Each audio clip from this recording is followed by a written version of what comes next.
student. Good afternoon, rather. Today we'll be starting with a left out portion of Unit 1, that is hydrodynamic journal bearing. ठीक है. Unit 1 में हमने anti friction bearing देखा हुआ था.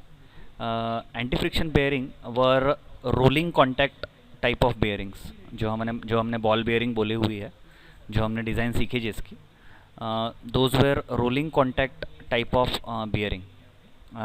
जो अपना पोर्शन बच गया है वो पोर्शन बचा हुआ है स्लाइडिंग कॉन्टैक्ट टाइप की जो बेयरिंग्स होती है उसके लिए. ठीक है. अब स्लाइडिंग कॉन्टैक्ट बेयरिंग क्या होती है ये हम वन बाय वन पढ़ेंगे और साइमल्टेनियसली मैं आपको समझाते जाऊंगा. ठीक है. अ bearing is a machine part which supports a moving part and confines its motion. Fine, we all know it. Sliding bearings involve direct sliding of the load carrying member on its support as distinguished from rolling contact bearing where balls or rollers are interposed between moving surfaces. ये line में sliding contact और rolling contact bearing में क्या difference है ये बताया गया है. स्लाइडिंग कॉन्टैक्ट बेयरिंग में क्या होता है, there is direct sliding of the load carrying member on its support. Meaning कि अगर हमने एक शाफ्ट के एंड में सपोर्ट दिया है तो वो सपोर्ट और शाफ्ट ही सिर्फ डायरेक्ट कॉन्टैक्ट में रहेगा, डायरेक्ट स्लाइडिंग में कॉन्टैक्ट में रहेगा. Whereas rolling contact bearings में क्या होता है कि जो शाफ्ट है और जो हाउसिंग है उसके बीच में रोलिंग या फिर रोलर्स या फिर बॉल्स होते हैं उन दो सरफेसेस को सेपरेट करने के लिए, एक लोड बेयरिंग और दूसरा उसकी हाउसिंग. ठीक है. Now this sliding contact bearings are of two types. पहला है जर्नल और sleeve bearing which are cylindrical and support radial loads. Radial loads मतलब perpendicular to the axis of the shaft. दूसरा है thrust bearing which are generally flat and support loads in the direction of the shaft axis. That means अगर आपको journal bearing और journal या फिर sleeve bearing और thrust bearing के बीच का डिफरेंस पूछा जाए तो आप you should be in a position to tell that journal bearings जो है वो कौन सा लोड सपोर्ट करती है, radial load, whereas thrust bearings support axial load. ठीक है. एक्शियल मतलब अलॉन्ग द एक्सिस, रेडियल मतलब perpendicular to the axis. The part of the shaft, ये इंपॉर्टेंट है, ये लाइन थोड़ी सी इंपॉर्टेंट है. The part of the shaft which rotates in the bearing is called as journal. ठीक है. the part of the shaft which rotates in the bearing is called as journal. ठीक है. when relative motion occurs between the surfaces it is usually desirable to minimize friction and wear. तो आप difference समझिए rolling contact bearing और sliding contact bearing के बीच का difference ये है कि रोलिंग कॉन्टैक्ट बेयरिंग जो एंटी फ्रिक्शन बेयरिंग है उसमें शाफ्ट और हाउसिंग के बीच में बॉल्स या फिर रोलर्स होते हैं, whereas sliding contact bearing में शाफ्ट डायरेक्ट हाउसिंग में होता है. ठीक है. शाफ्ट और हाउसिंग के बीच में बॉल्स या रोलर्स नहीं होते हैं. तो obviously there will be friction between shaft and its housing, बराबर, क्योंकि उसमें वो फ्रिक्शन को कम करने के लिए बॉल्स या फिर रोलर्स अपन ने दिए नहीं है. तो अपना क्या होना चाहिए क्राइटेरिया कि शाफ्ट और जो हाउसिंग है उसके बीच का जो फ्रिक्शन है वो मिनिमाइज हो जाए, वियर एंड टियर जो है वो मिनिमाइज हो जाए. ठीक है. Any interposed substance that reduces friction and wear is a lubricant. अब जब मैंने आपको बोला कि शाफ्ट डायरेक्ट उसके हाउसिंग में होता है, इसका मतलब शाफ्ट और हाउसिंग के बीच में बॉल्स रोलर्स नहीं है तो कुछ भी नहीं है, ऐसा होता है क्या? नहीं. वही डिफरेंस है स्लाइडिंग कॉन्टैक्ट बेयरिंग और बॉल बेयरिंग्स में कि स्लाइडिंग कॉन्टैक्ट बेयरिंग्स में शाफ्ट और हाउसिंग के बीच में एक ल्यूब्रिकेंट होता है. ठीक है. Lubricant is a fluid whereas balls and rollers are solid things. ठीक है. Lubricants are usually liquid but can be semi solid और गैस. ये भी चीज़ इंपॉर्टेंट है ध्यान में रखने के लिए.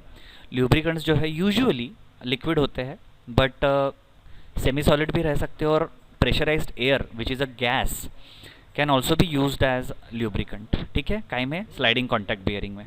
Now there are many types of lubrication. It is classified according to the degree with which the lubricant separate the sliding surface. The three basic types are, now based on the type of lubrication,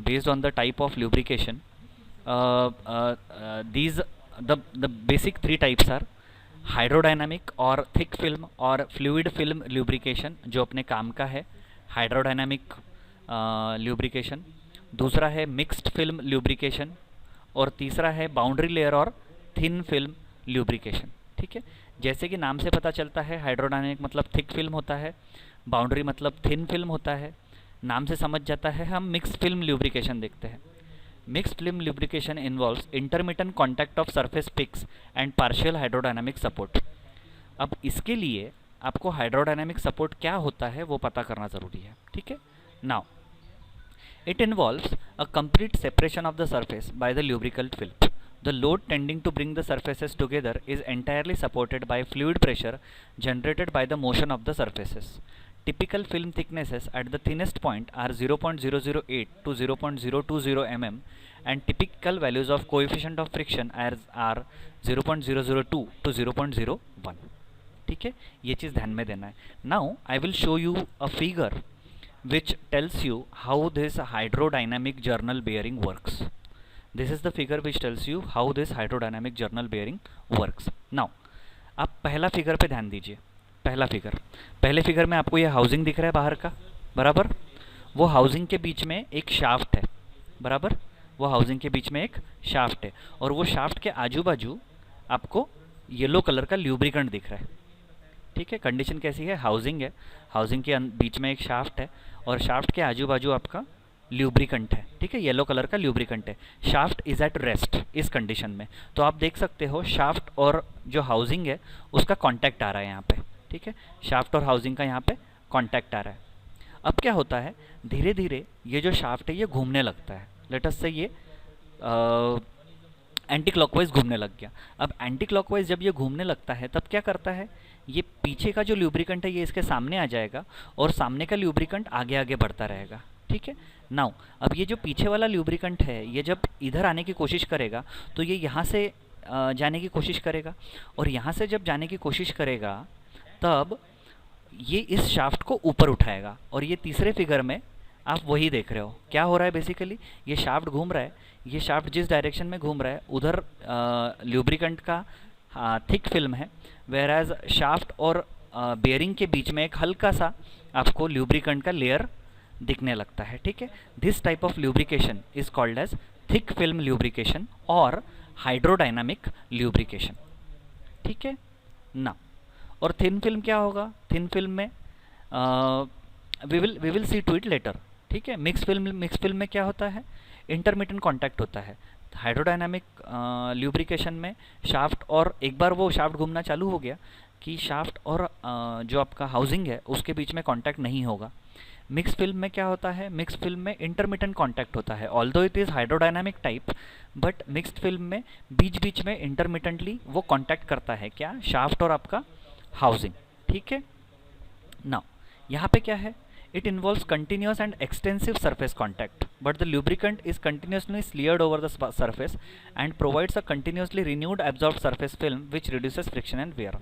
इसमें क्या बोला गया है, thin film में continuous surface contact देखने को मिलता है, ठीक है. थिक फिल्म में बिल्कुल सरफेस कांटेक्ट नहीं, मिक्स्ड फिल्म में थोड़ा इंटरमिटेंट कांटेक्ट और थिन फिल्म में कंटिन्यूस सरफेस कांटेक्ट. अब आप बोलोगे सर कंटिन्यूस सरफेस कांटेक्ट अगर हो रहा है तो उसमें वियर एंड टियर नहीं होता है क्या. वियर एंड टियर इसलिए नहीं होता है क्योंकि ये सुनिश्चित किया जाता है कि जो आपका ल्यूब्रिकेंट है वो ल्यूब्रिकेंट हमेशा उसकी एक तो भी लेयर उस आपके हाउसिंग पे चढ़ती रहे सो दैट थोड़ा बहुत जो आपको फ्रिक्शन का रिडक्शन और वेयर का रिडक्शन वहाँ पे मिलेगा, ठीक है. नाउ अब यहाँ पे एक चीज़ अपने दिमाग में क्या आनी चाहिए कि सबसे कम जो कोएफिशिएंट ऑफ फ्रिक्शन है वो आपको थिक फिल्म में मिलने को होना, ठीक है. टेक्निकली अपने को ये पता चलता है कि मतलब अगर अपन एज्यूम करते हैं तो कि हाइड्रोडायनेमिक में सबसे कम कोएफिशिएंट ऑफ फ्रिक्शन चाहिए, मिक्स फिल्म में थोड़ा सा ज़्यादा कोएफिशिएंट ऑफ फ्रिक्शन चाहिए और जो थिन फिल्म ल्यूब्रिकेशन है उसमें सबसे ज़्यादा कोएफिशिएंट ऑफ फ्रिक्शन चाहिए. हम वैल्यूज़ चेक करते हैं तब हमको यही देखने को मिलता है. थिक फिल्म में 0.02 से 0.01, उसके बाद में मिक्स्ड फिल्म में 0.004 से 0.01 और इसके बाद में यहाँ पे 0.05 से 0.2 तक के कोएफिशिएंट ऑफ फ्रिक्शन, मतलब कोएफिशिएंट ऑफ फ्रिक्शन जो है वो बढ़ते जा रहा है, ठीक है, जैसे जैसे आपका कांटेक्ट बढ़ते जाता है. Now when we think of thin film lubrication, complete surface separation can also be achieved. How it can be achieved by hydrostatic lubrication. हमने ये जो फिगर देखा वो हाइड्रोडायनामिक का देखा. इसमें ये जो ल्यूब्रिकेंट है वो हाउसिंग और शाफ्ट के बीच में ऑलरेडी है और ये ल्यूब्रिकेंट को फैलाने का काम शाफ्ट का स्पीड करता है, ठीक है. अब दूसरा फिगर देखते हैं हम. ये है फिगर आपका हाइड्रोस्टैटिक बेयरिंग का, ठीक है. हाइड्रोस्टैटिक बेयरिंग में आप देखते हो कि शाफ्ट जो है इनिशियली एट रेस्ट है, जर्नल जो है इनिशियली एट रेस्ट है, और आजू बाजू में आपका ल्यूब्रिकेंट भरा हुआ है। जैसे ही हम पंप चालू करते हैं, पंप क्या करेगा, ऑयल को सप्लाई करेगा इस बेयरिंग में, और ये पंप के प्रेशर के कारण आपका शाफ्ट जो है वो हाउसिंग से ऊपर उठेगा और हाउसिंग और शाफ्ट के बीच का कॉन्टैक्ट टूट जाएगा, बराबर। और उसके बाद कंटिन्यूसली ये जो पंप है, ये जो आपका ये है ल्यूब्रिकेंट, वो पंप करते रहेगा। And this is the function of, this is how hydrostatic bearing works, this is how hydrostatic bearing works.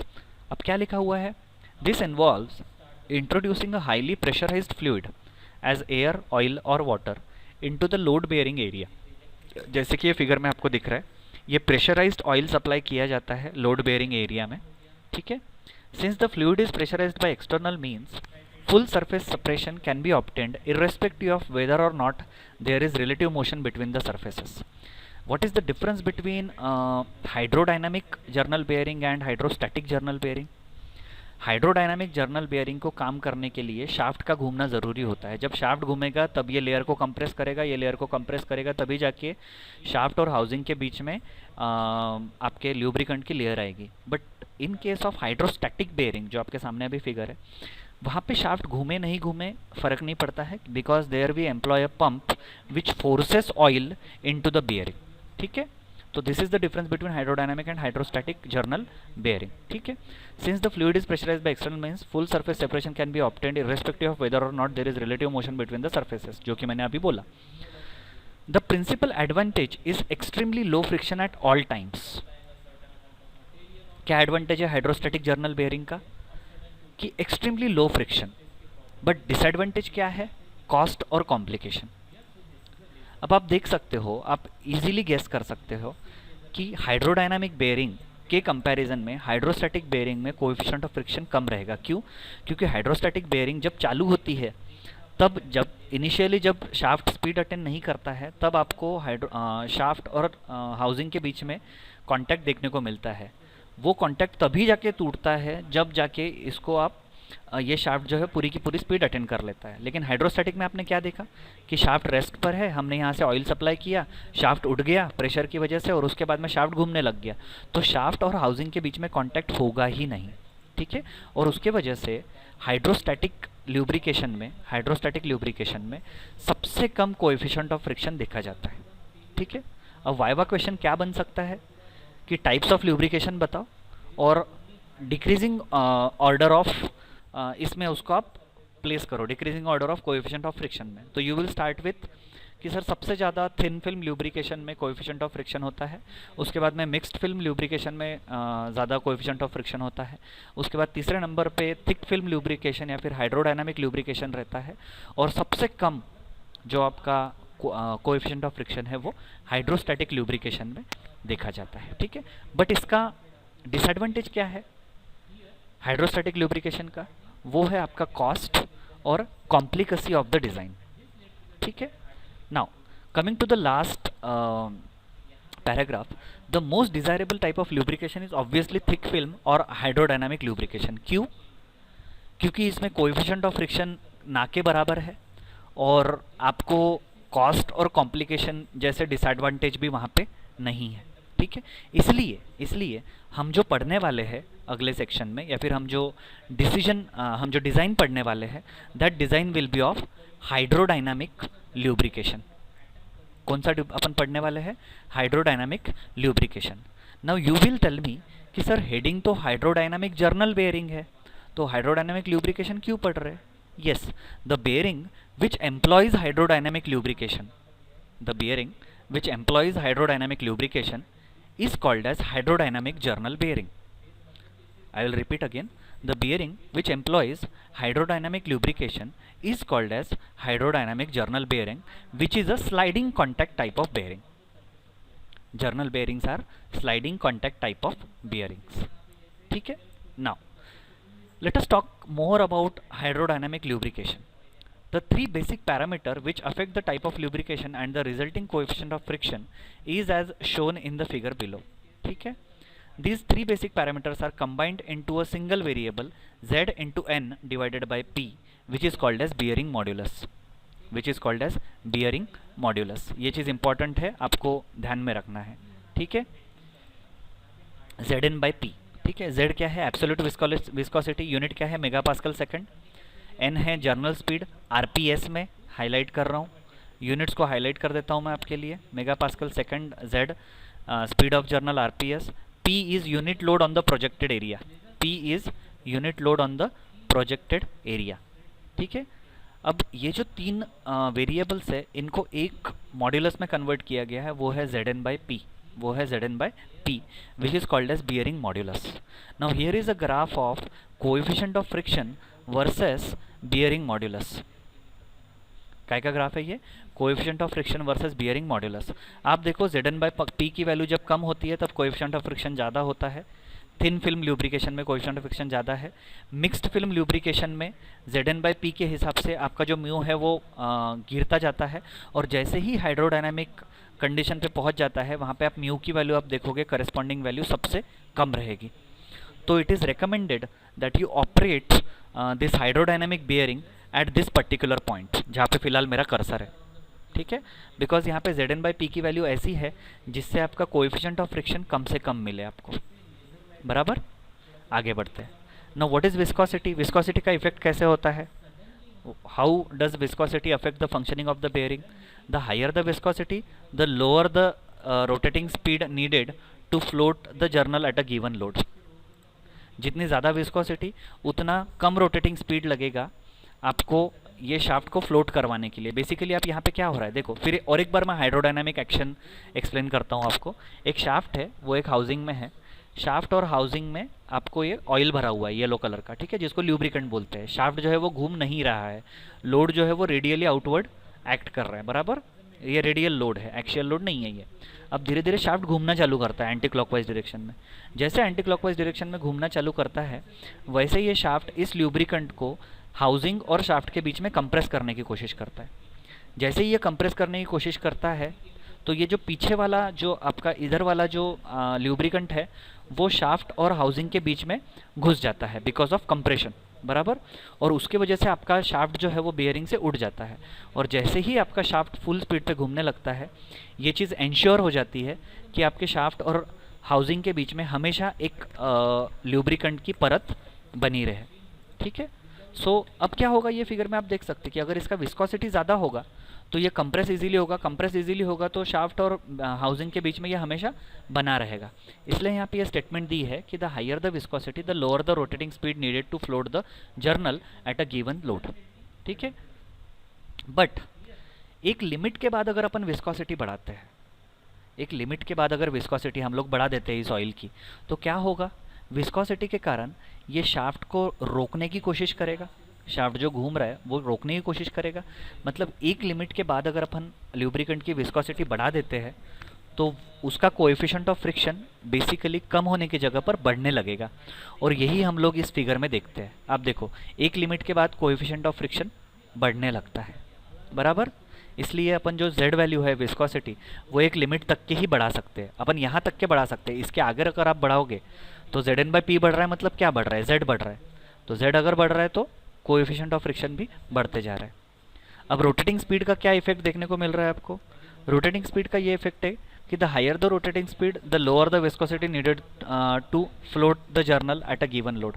आप देखो, जैसे जैसे n बढ़ता जा रहा है वैसे वैसे कोएफिशिएंट ऑफ फ्रिक्शन कम होते जा रहा है, लेकिन n की भी एक लिमिट है जिसके ऊपर उसको आप अगर बढ़ाओगे तो कोएफिशिएंट ऑफ फ्रिक्शन बढ़ने लगेगा, ठीक है। Now the achievement of hydrodynamic lubrication basically requires 3 things. ये जो फिगर आप देख रहे हो, ये जो फिगर आप देख रहे हो, तो ये अल्टीमेटली अच्छी जो अपने को पोजीशन चाहिए वो पोजीशन अटेन करने के लिए, अचीव करने के लिए 3 चीज़ें होना ज़रूरी है। पहली चीज़, continuous relative motion of the surface to be separated. कौन से 2 सरफेसेस अपने को सेपरेट करने हैं यहाँ पे? शाफ्ट और हाउसिंग। इन दोनों के बीच में कंटिन्यूस रिलेटिव मोशन होना ज़रूरी है। Wedging action as provided by the eccentricity. ये देखो यहाँ पे वेजिंग एक्शन हो रहा है। वेजिंग एक्शन मतलब शाफ्ट जो है ल्यूब्रिकेंट को शाफ्ट और हाउसिंग के बीच में कंप्रेस करने की कोशिश कर रहा है, और इसको बोला जाता है वेजिंग एक्शन, ठीक है। तीसरी चीज़, वेजिंग एक्शन को हाईलाइट कर देता हूँ। तीसरी चीज़, supply of sufficient quantity of suitable fluid. Simple सी चीज़ है, अगर शाफ्ट और हाउसिंग के बीच में सफिशिएंट क्वांटिटी ऑफ ल्यूब्रिकेशन रहेगा ही नहीं तो ये फिल्म वगैरह बनने का कुछ कंडीशंस ही नहीं बनती है, ठीक है। Therefore there should be sufficient supply of the suitable fluid which we call it as lubricant, ठीक है। In addition to the 3 parameters mentioned above, ये जो 3 पैरामीटर है उसके अलावा, ये नहीं सॉरी ये 3 पैरामीटर्स नहीं, ये Z, N और P, इनके अलावा और 2 पैरामीटर्स इसमें काम करते हैं। एक है L/D ratio, length to diameter ratio of the journal का लेंथ कितना है और उसका डायमीटर कितना है, ये ratio. Clearance ratio which is given by C/R, where C is the radial clearance and R is the radius of the journal. ये highlight कर रहा हूँ क्योंकि ध्यान में रखना है, C क्या है, रेडियल क्लियरेंस है, और R जो है रेडियस ऑफ द जर्नल है। मैं यहाँ पे आपको दिखा देता हूँ। ये जो जर्नल है, ये जो शाफ्ट दिख रहा है उसका जो रेडियस है वो कैपिटल R है, और ये जो गैप है ये इसको अपन R बोलते हैं, क्लियरेंस। लेकिन ये कब गिनोगे, आप बोलोगे कि सर यहाँ से यहाँ तक के तो वैरी हो रहा है। ये हम तब गिनते हैं जब शाफ्ट ने पूरी स्पीड अटेंड कर ली हो, तब मोर और लेस शाफ्ट जो है सेंटर ऑफ द बेयरिंग में रोटेट करता है, और उसके आजू बाजू जो आपको दिखता है उसको क्लियरेंस बोला जाता है, गिवन बाय C, ठीक है। नाउ ऑल दिस पैरामीटर्स कौन से parameters, Z, N, P, R और C, ये पैरामीटर्स को जब अपन कंबाइन करते हैं तब एक अपने को ये मिलता है dimensionless variable which is called as Sommerfeld number, ठीक है। आप अगर हाइड्रोडायनामिक जर्नल बेयरिंग पढ़ रहे हो तो सोमरफील्ड नंबर पता होना ऑप्शनल नहीं है, it is a must that you know Sommerfeld number. And likewise you also have an assignment today which asks you to explain what is Sommerfeld number. तो अब तक हमने एक्सप्लेनेशन देखा, आपके तरफ से वहाँ पे ये एक्सपेक्टेड है कि उसके क्या क्या वो किस तरह से हाइड्रोडायनामिक जर्नल बेयरिंग पे अफेक्ट करता है ये सोमरफील्ड नंबर, ये आपको इसमें लिखना है, ठीक है। So what is that Sommerfeld number, it is S/ZN/P multiplied by R/C का स्क्वायर, ठीक है। Now this was the basics of the hydrodynamic journal